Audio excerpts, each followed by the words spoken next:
Every civilization that ever existed invented gods. Every single one. Why? From the jungles of the Amazon to the deserts of Arabia, from frozen tundra to island shores. Humans with no contact, no shared language, no common ancestor, all built temples, all created priests, all told stories of creation, all feared the same darkness, all asked the same question.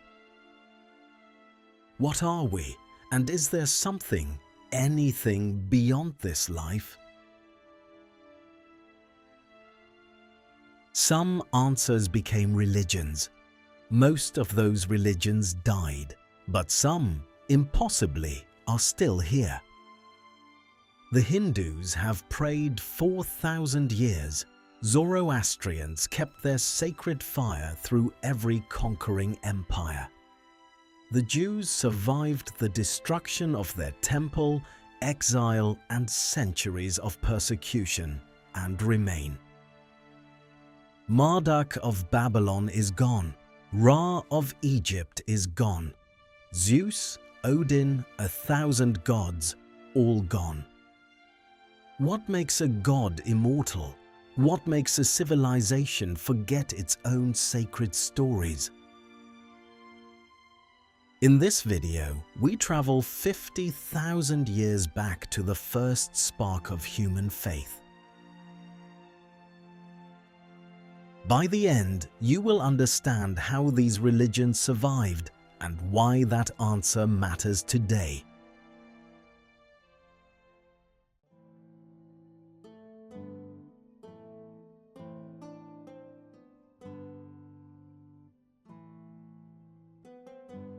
Mesopotamia, the land between two rivers, roughly 5,000 years before Christ. Here, for the first time in history, human beings wrote down the names of their gods. Anu, god of the sky; Enlil, lord of wind and storm; Enki, master of wisdom and water. These were not simple spirits.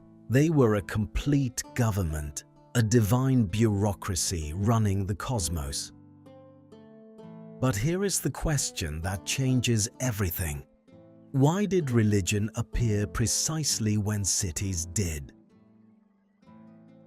When humans were nomadic, each family had its own spirits.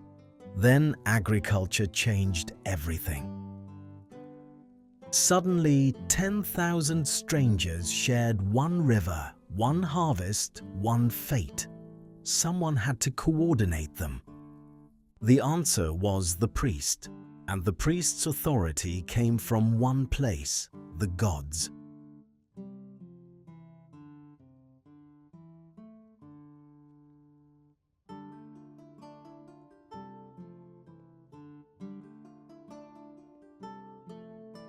Sumerians believed their gods lived inside the ziggurats. Every city had one, a divine landlord above. Utunana, Eridu to Enki, Nippur to Enlil. The god owned the land. People were tenants.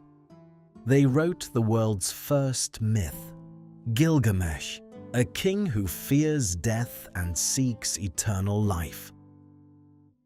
4,000 years before Shakespeare, these people asked the same questions we still ask today.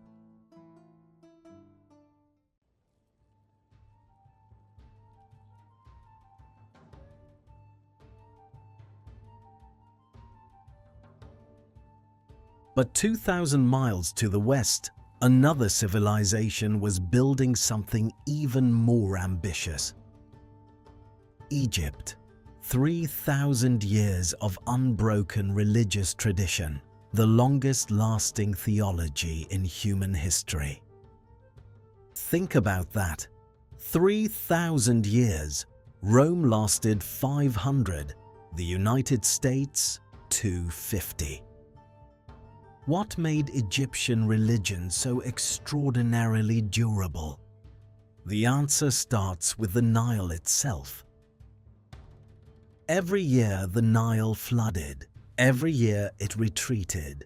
Every year crops grew. Death, then life. The Egyptians saw this not as nature, but as Osiris dying and being reborn each year. Their theology was not faith, it was observation. The Nile proved it every year without fail. Egyptians were obsessed with death, not from fear but certainty. Death was a door, not a wall.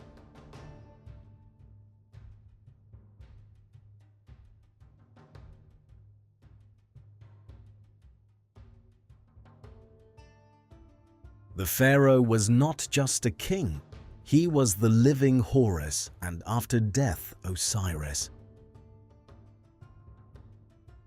The pharaoh's death was not political, it was cosmic. The sun itself had to be reborn.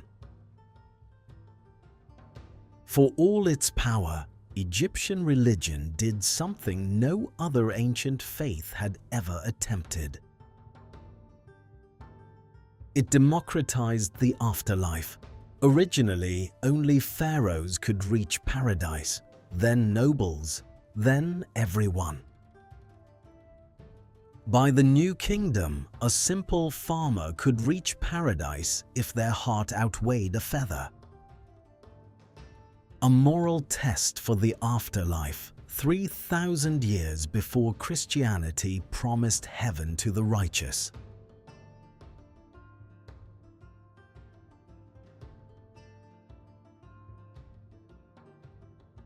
But here is where history becomes strange. Egyptian religion survived Assyria, Persia, and Alexander. Every conqueror bowed to Egyptian religion. Even Alexander dressed as a pharaoh and made offerings to Ra. So what finally killed it? Not armies, not conquest, something far more subtle and more total.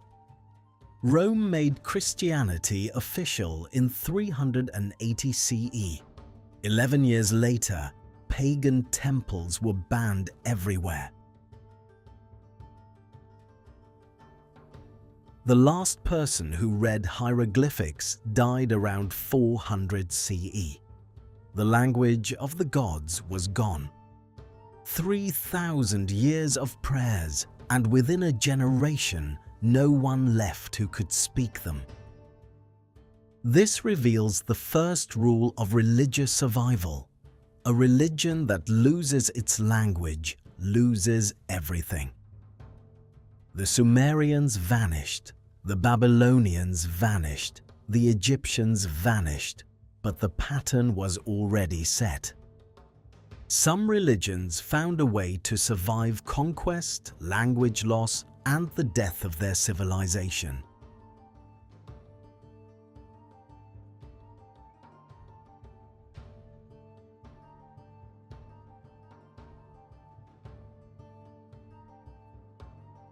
Before we go further, consider what both civilizations left behind: the concept of divine justice. Gods who judged human behavior, law codes given by divine authority, an afterlife contingent on moral choices. These ideas did not die with Egypt or Babylon. They migrated into every religion that followed. The gods of Mesopotamia and Egypt are gone, but their questions, their sacred spaces never left.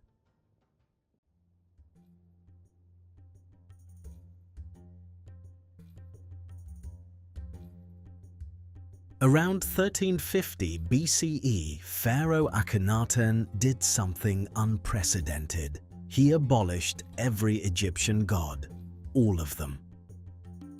He declared there was only one god, the sun disk Aten. the world's first documented monotheism. He failed. Egypt restored every old god. But the idea of one universal God did not die. Far to the east, in the desert, a small tribe of nomads was about to change everything.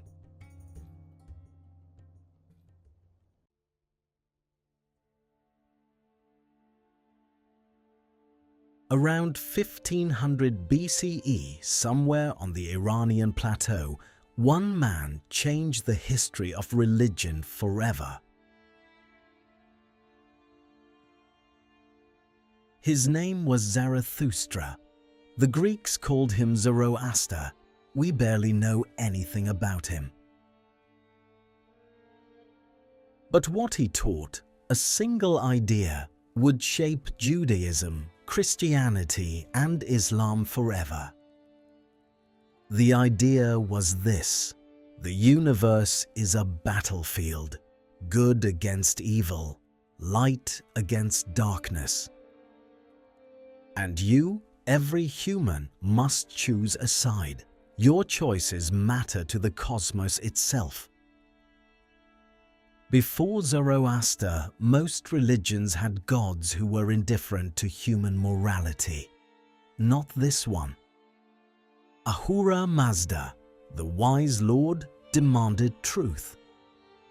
Asha, the cosmic principle of righteousness and order. Against him stood Angra Mainyu, the destructive spirit, the first true devil in religious history.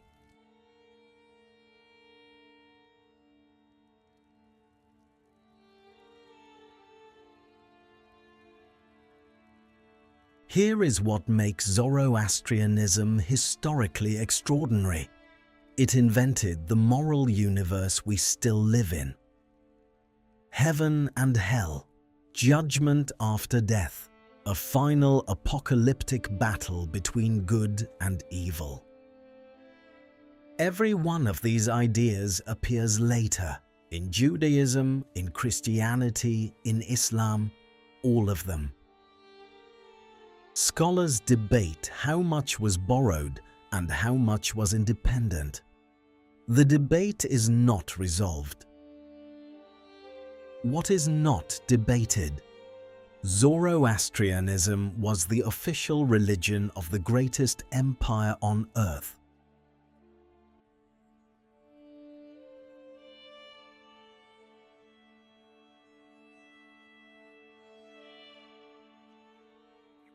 For 2 centuries, Zoroastrianism shaped the world. Then Alexander the Great arrived and burned it all. He burned Persepolis in 330 BCE. Ancient sources say he burned the sacred Avestan manuscripts too. Zoroastrianism survived. The Parthians restored it. The Sassanids made it glorious again for 4 centuries. Then came the Arab conquest of 651 CE. The Sassanid Empire fell in a single decade. Islam replaced Zoroastrianism as the religion of Iran. The sacred fires were extinguished one by one.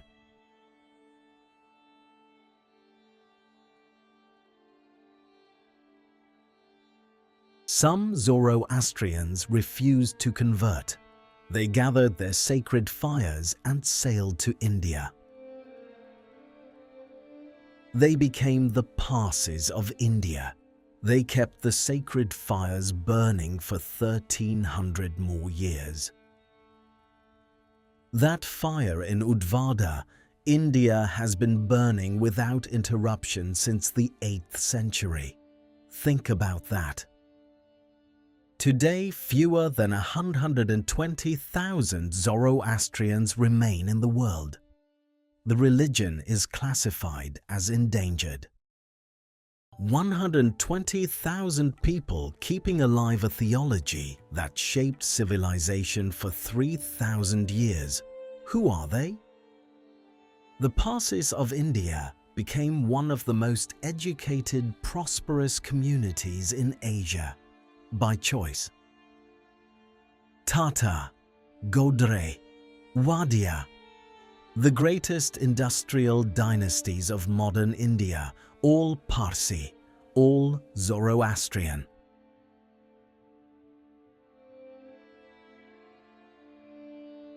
They face an existential crisis, a shrinking population, no converts accepted, intermarriage debated. Will Zoroastrianism survive another century? The community itself is divided on the answer. But consider what Zoroastrianism already survived. Alexander Arab conquest, 13 centuries of minority status. That sacred fire in Udvada still burns. It outlasted every empire that tried to extinguish it. This reveals the second rule of religious survival. A portable sacred symbol cannot be destroyed by conquest. Zoroaster also left something else, invisible, immense, the shape of how billions still think about evil. Every time someone says the devil, heaven, or the end of days, Zoroaster is there.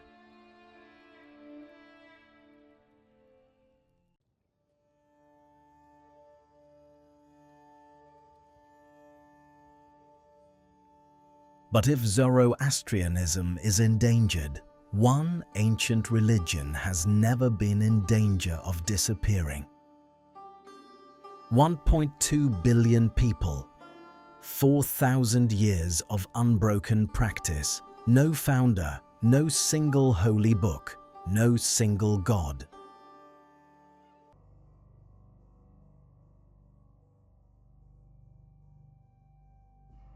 Hinduism has no founder, no single origin date, no single holy book, and no central authority. That is not a weakness. It is the secret of its 4,000-year survival. Around 1500 BCE, the Vedic tradition began. The Rig Veda, the oldest religious text still in use. These hymns were composed to be memorized and chanted, not read. Memorized, every syllable sacred. Some Vedic hymns are still chanted today exactly as they were 3,500 years ago, syllable for syllable. This is how Hinduism survived language death. The sound was preserved even when the meaning was forgotten.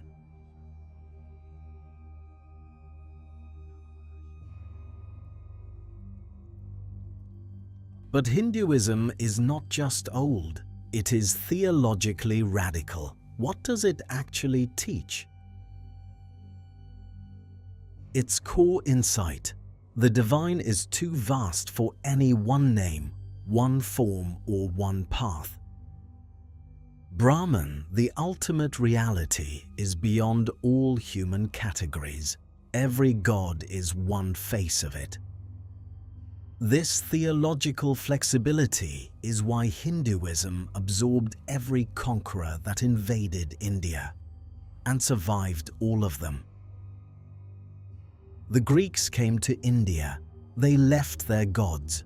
Hinduism absorbed them and kept going. The Mughals conquered India for 3 centuries. Islam and Hinduism intertwined, but Hinduism never vanished.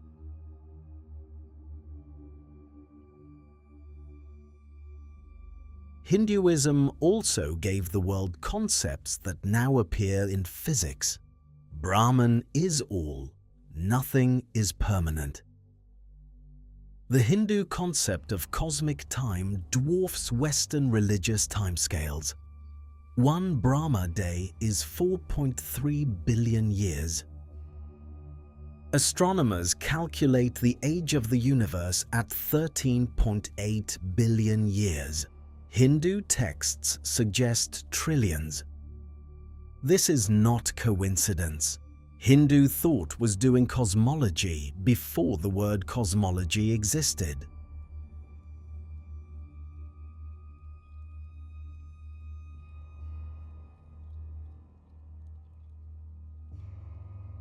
Every 12 years, 100 million people gather at one river.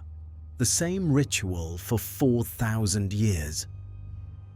What is the third rule of survival? Hinduism teaches it. Make faith inseparable from daily life. In Hindu life, the sacred is not reserved for temples. It lives in rivers, trees, food, breath. When faith fills every moment of existence, no conqueror can remove it without destroying the people.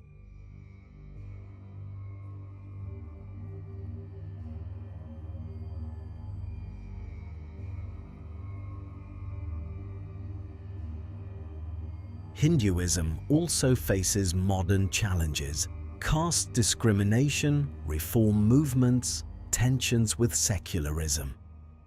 Reformers like Ram Mohan Roy and Swami Vivekananda transformed Hinduism for the modern world. They asked, can an ancient religion embrace equality, science, and human rights? The debate continues. Today, yoga, meditation, and Vedanta philosophy are practiced by 300 million who call themselves Hindu.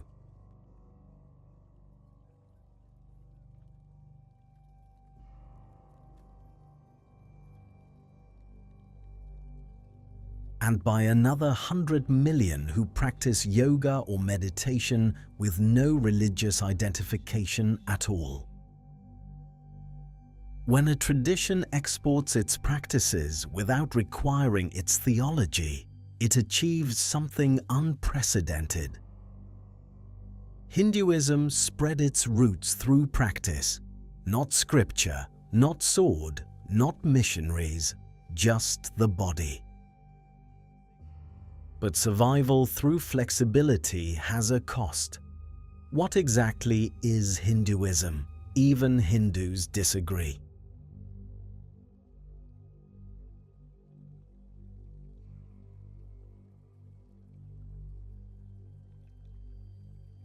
Is it monotheist, polytheist, pantheist? Atheist traditions exist within Hinduism too. Some scholars say Hinduism is not one religion at all. It is a civilization containing many. Whatever we call it, it is alive, growing, the world's oldest unbroken spiritual tradition. But what of a tradition that survived not by adapting, but by refusing to compromise? A people who lost land, temple, and language and carried their god inside a book.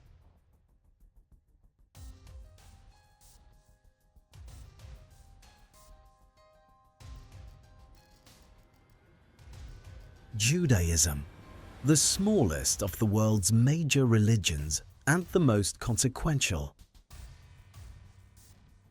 About 15 million Jews exist today, less than 0.2% of humanity, yet their influence is immeasurable. Christianity, Islam, and the Baha'i faith all descend directly from Judaism. 3 world religions, 1 root. That means over half the world practices a religion that traces its origin to one Semitic tribe. What is the origin of Jewish monotheism? Historians and theologians still debate it. Some trace it to Moses and the Exodus, others to Abraham in Mesopotamia around 2000 BCE.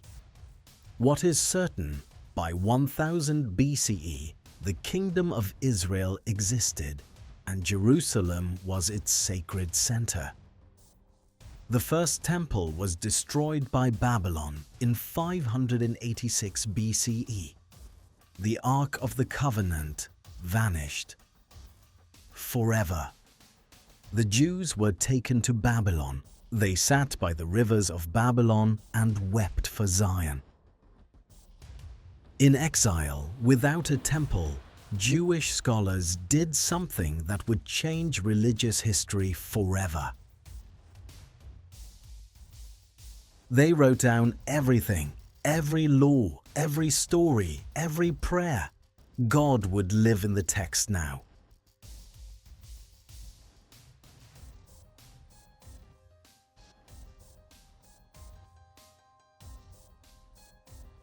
They invented the synagogue, prayer and study, requiring no temple, no land, no priestly intermediary. The synagogue could be built anywhere, in Babylon, Rome, Poland, New York, wherever 10 Jews gathered. This is the fourth rule of religious survival. Make your faith portable. Never require a fixed address. The Second Temple was rebuilt after Persia freed the exiles. It stood 600 years. Then Rome came. In 70 CE, Roman legions under Titus sacked Jerusalem and burned the Second Temple to the ground. 1 million Jews died. The rest scattered across the Roman Empire. No temple, no homeland, no land. And yet, they did not disappear. They had already learned to carry God in a scroll.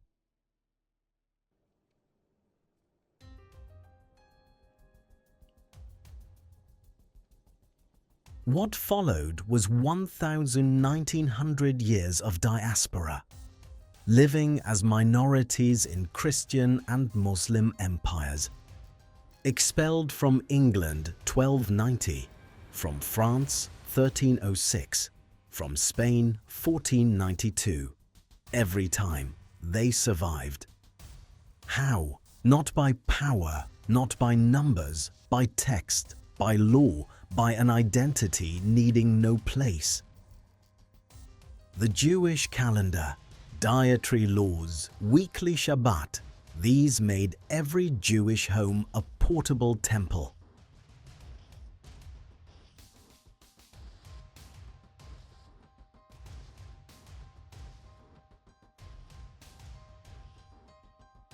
The Talmud, codified 200 to 600 CE, is not just law. It is an argument without end. On one page, 5 rabbis from 5 different centuries argue simultaneously about the same verse. Questioning is not a threat to Judaism. It is Judaism. Israel means one who wrestles with God. A religion that institutionalizes doubt and debate is harder to destroy than one that demands silence.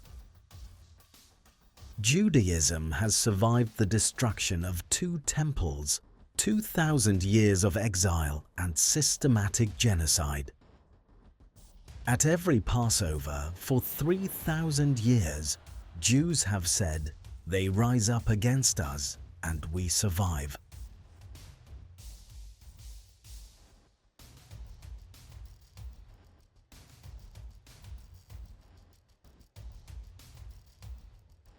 What of the religions that did not survive? What killed them, and what does that teach us? Zeus was worshipped for 1,000 years. He had temples in every city of the Greek world. Today, no one prays to Zeus, not one community, not one active temple, completely gone. Neither does anyone pray to Odin, Jupiter, Quetzalcoatl, Marduk, or 1,000 forgotten gods. The question grows urgent. What separates a religion that dies from one that survives? We have 4 rules so far: language, portability, daily integration, tolerance for doubt. What else? The next chapter answers it, and the answer is uncomfortable, even for secular people.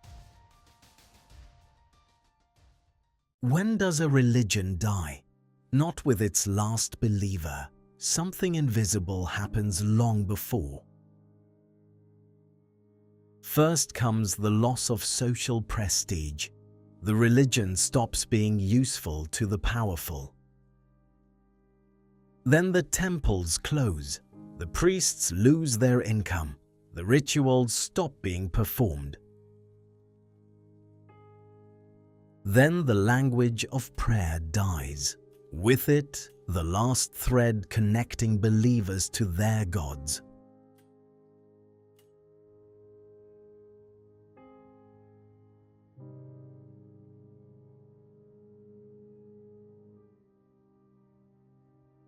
The surviving religions all avoided this sequence. They kept their language of prayer alive at all costs. Hebrew was a dead language for 1,700 years, then revived in the 20th century, spoken by millions. The revival of Hebrew is the only successful recovery of a dead language as a native tongue. Not a linguistic curiosity, a theological statement.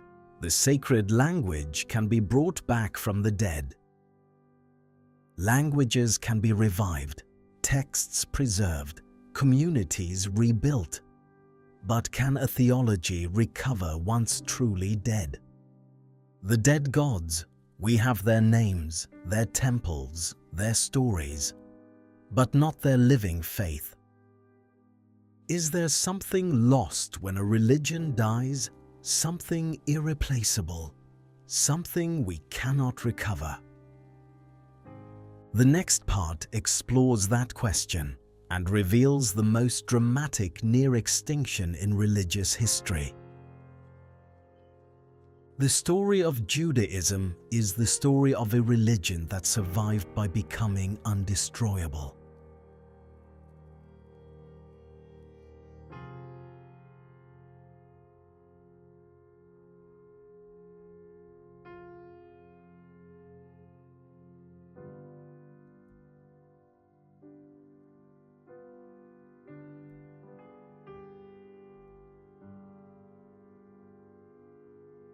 We have established 4 rules of religious survival. But why do most religions eventually die? Rule 5. A religion with no purpose beyond ritual will not outlast the civilization that built it. Most Roman senators performing sacrifice did not believe in Jupiter. It was civic duty, not faith. When Constantine converted, his subjects followed not from faith but from political calculation.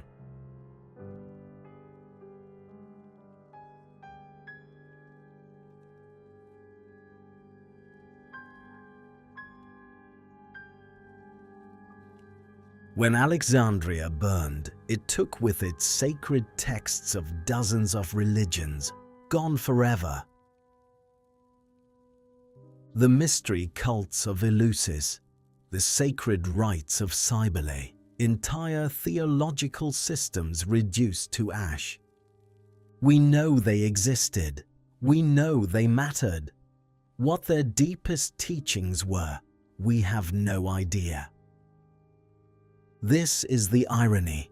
The victors decide which gods get remembered. The losers vanish completely. The Norse had a sophisticated cosmology.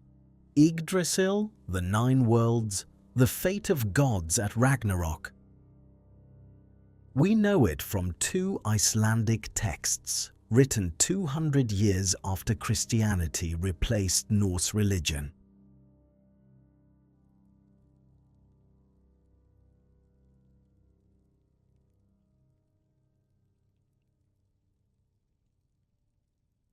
Who built Stonehenge? We know the engineering. What they believed: total silence, complete erasure. What did they pray? What did they fear after death? No answer. Total erasure, gone forever. The Aztec Empire had 200 gods, a complex calendar, and 600 years of theological tradition. In 1521, the Spanish destroyed it in 2 years. Every temple demolished, every codex burned. Only 4 Aztec codices survived out of hundreds. The rest were burned, deliberately, systematically.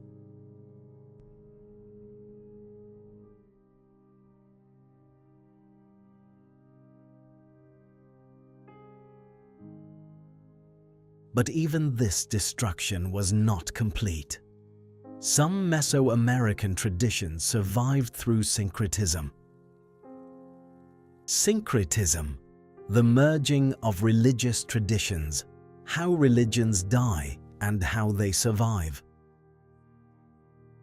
The conquered religion wraps itself around the conqueror's faith, hidden, surviving underground. This is how many indigenous religions survived, invisible inside the conqueror's faith. Rule 6. When you cannot practice openly, encode sacred knowledge in the conqueror's ritual. Wait.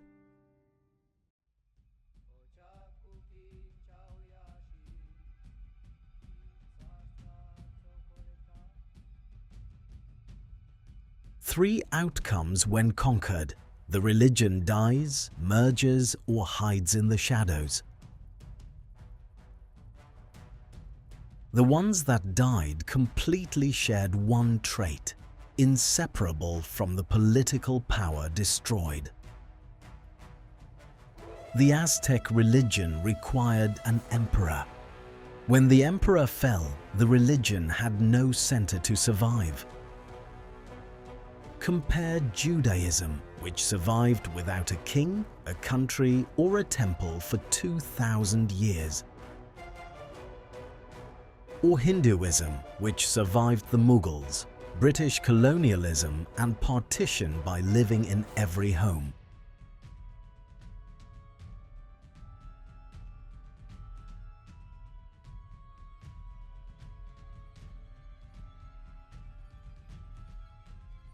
Now we arrive at the irony drop, the most dramatic moment in this entire story. The religion closest to total extinction, closer than any other ancient faith, is not one that failed. It is Zoroastrianism, the religion that gave the world its moral framework. Nearly destroyed, still alive. The irony: the religion with fewest followers today may have shaped the most people's moral framework. 120,000 people, 4.3 billion theological heirs. That is Zoroastrianism's fingerprint on the world. Now to the two traditions that survived not by theology alone, but by becoming the land itself.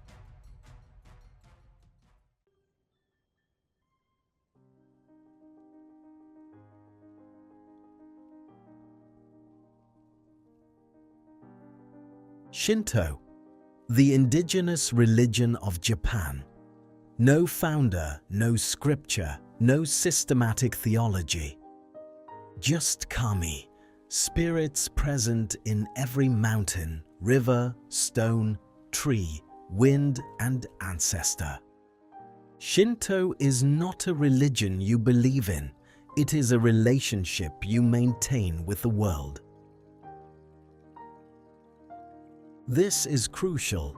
You can be Buddhist and Shinto simultaneously. Most Japanese are both. How did Shinto survive? By becoming Japanese identity itself. Not a religion, a way of being,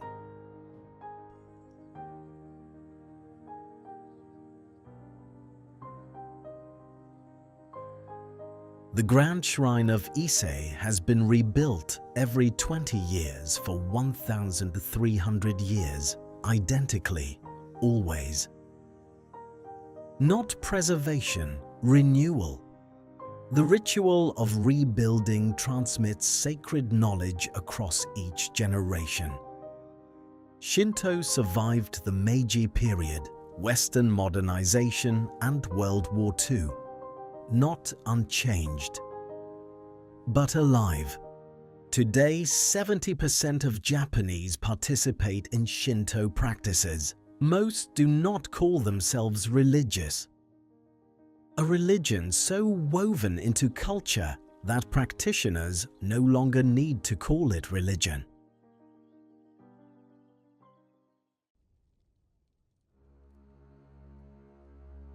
And now, the oldest religion of all. So ancient it has no name. We call it animism. Animism, the belief that spirits inhabit the natural world, is at least 50,000 years old. Every human culture studied in isolation showed animist beliefs before any contact with others. This universality suggests animism may not be a cultural invention. It may be wired into consciousness. Is the human brain wired for spiritual experience? Neuroscience increasingly suggests possibly yes. The temporal lobe, stimulated electrically, produces experiences of divine presence and transcendence. This does not disprove the divine. It raises a question. What if the brain is the receiver? Animism never claimed to be a theology. It claimed to be a relationship, and so it survived.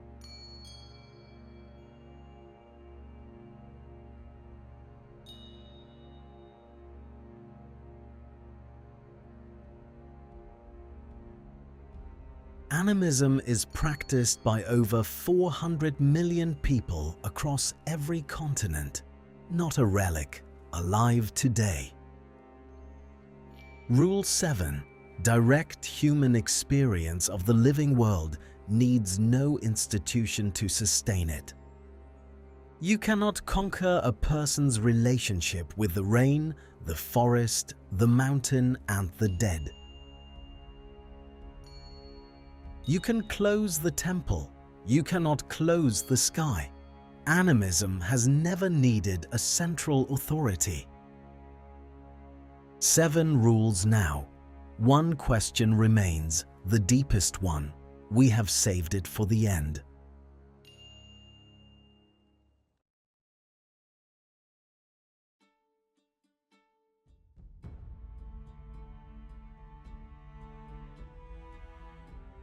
We began 50,000 years ago, hand against a cave wall. We end here, the same question. Why do gods survive? Not because they are true or false. That is the wrong question entirely.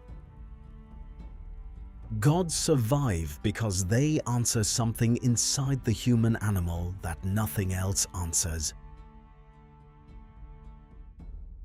The question of death, the question of meaning, whether any of this matters at all. Science answers how. Religion, at its best, answers why. Humans are the only animals that ask. The oldest religions still alive today share 7 qualities. Let us name them one final time. They kept their sacred language alive. Hebrew, Sanskrit, Avestan, the songs of the San people. They made themselves portable, no fixed address, faith that travels with the people. They embedded faith in daily life, every meal, every morning, every threshold a sacred moment. They institutionalized doubt. The religions that allowed questions outlasted those that silenced them. They fused faith with cultural identity, a way of being a people in a place, in time. They encoded knowledge in the conqueror's system when they had to, survived hidden, then re-emerged. And they gave humans direct experience of the sacred, needing no priest, no building, no book. 7 rules, but they all reduced to one. They made humans feel less alone in the universe. Today, 84% of humanity identifies with a religious tradition. That number has not declined in 50 years.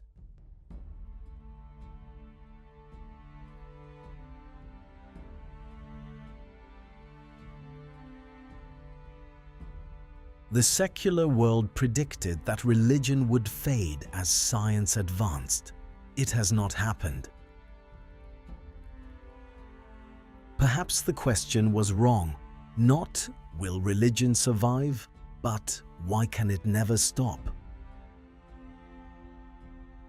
Because every generation arrives at the same cliff edge, looking into the same darkness below. Asking the same question the first human asked, pressing a hand against a cave wall in darkness. Was anyone there? The gods that survived, in their different voices, all say the same: yes. The gods refuse to die because the question that created them refuses to die. We are here. We do not know why, and somehow that has always been enough to begin.